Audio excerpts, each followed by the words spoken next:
तो मैथ की इस क्लास में आपका हार्दिक स्वागत है।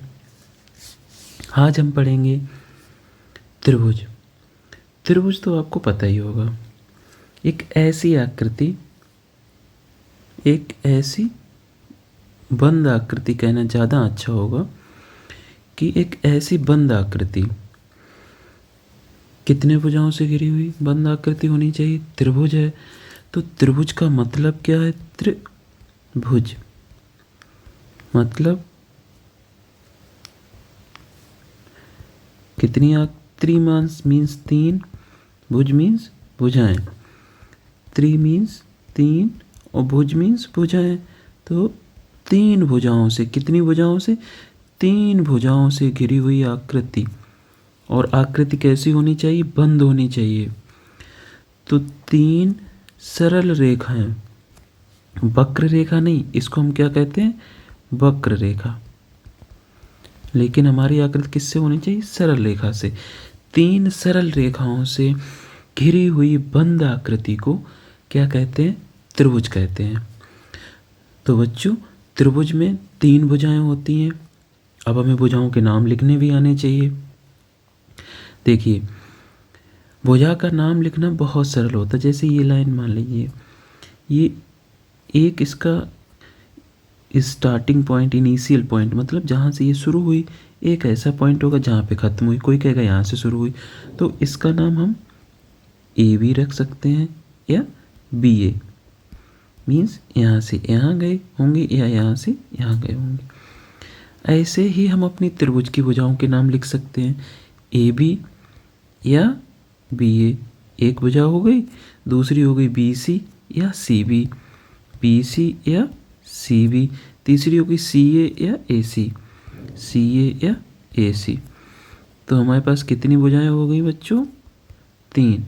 ये क्या है? भुजाओं के नाम है। ये भुजाएं हो गई, कितनी हो गई? तीन भुजाएं हो गई।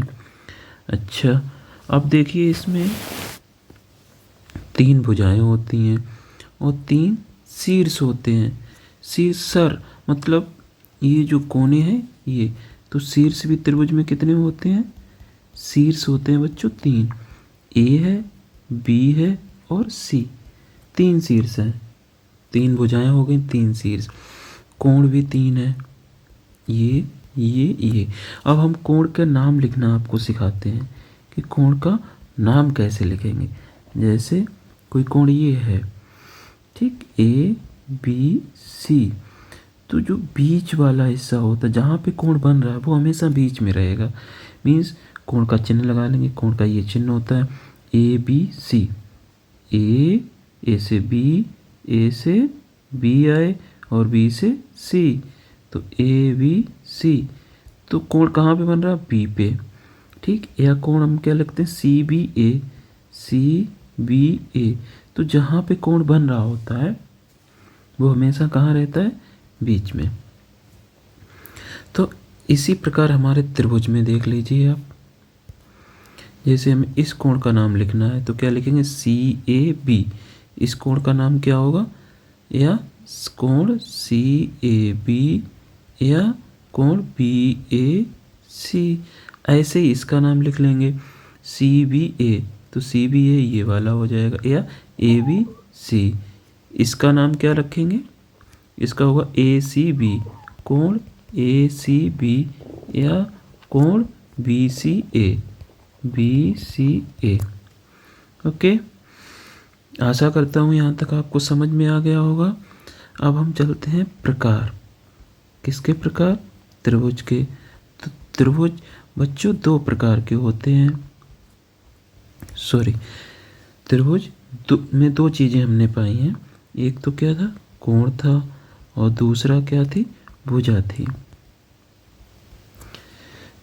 तो कोण के आधार पे भी त्रिभुज तीन प्रकार के होते हैं और भुजा के आधार पे भी तीन प्रकार के होते हैं।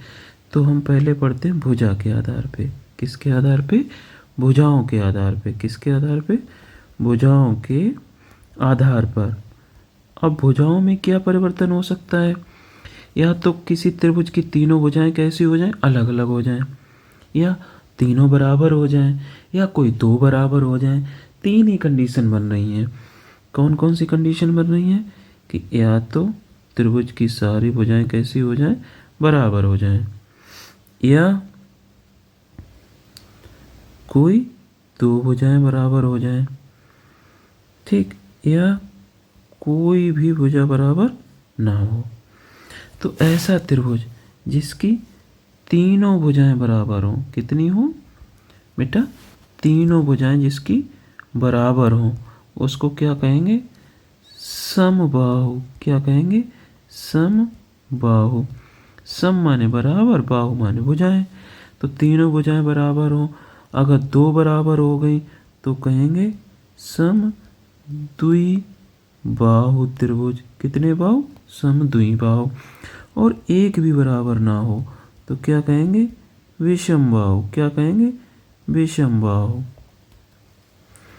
तो तीन प्रकार के हो गए। अब हम आगे चलते हैं बच्चों।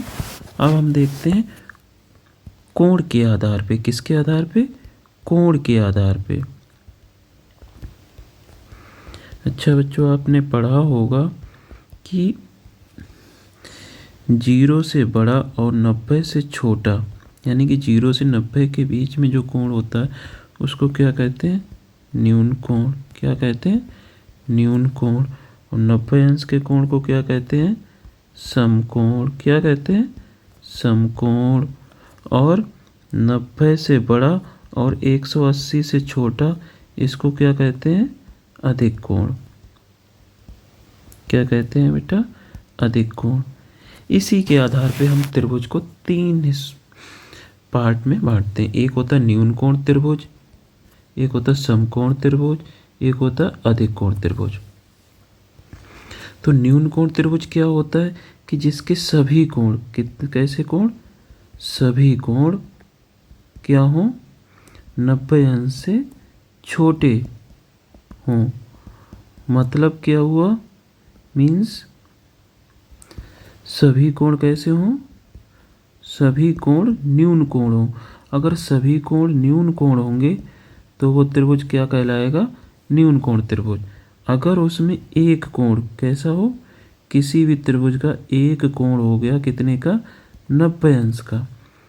क्या हो गया, 90 अंश का हो गया, तो वो क्या कहलाएगा, समकोण त्रिभुज। क्या कहलाएगा, ये हो गया हमारा समकोण। और त्रिभुज ना लिख के हम त्रिभुज का चिन्ह बना देते हैं। तीसरा हमारा क्या है, अधिक कोण त्रिभुज। क्या है, अधिक कोण त्रिभुज। तो उसमें एक कोण कैसा हो, 90 अंश से बड़ा हो। कैसा हो, 90 अंश से बड़ा और 180 से छोटा। क्यों, क्योंकि अधिक कोण क्या होता है, 90 से बड़ा 180 से छोटा। तो कोई भी ऐसा त्रिभुज जिसका एक कोण 90 से बड़ा हो तो वो क्या कहलाएगा, ये 90 से बड़ा है, सही नहीं बना, को सही बना देता हूँ।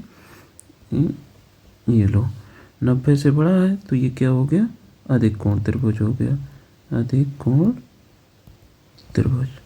ओके दोस्तों, आशा करता हूँ आपको त्रिभुज समझ में आए होंगे। मिलते हैं अगली क्लास में। जय हिंद, जय भारत।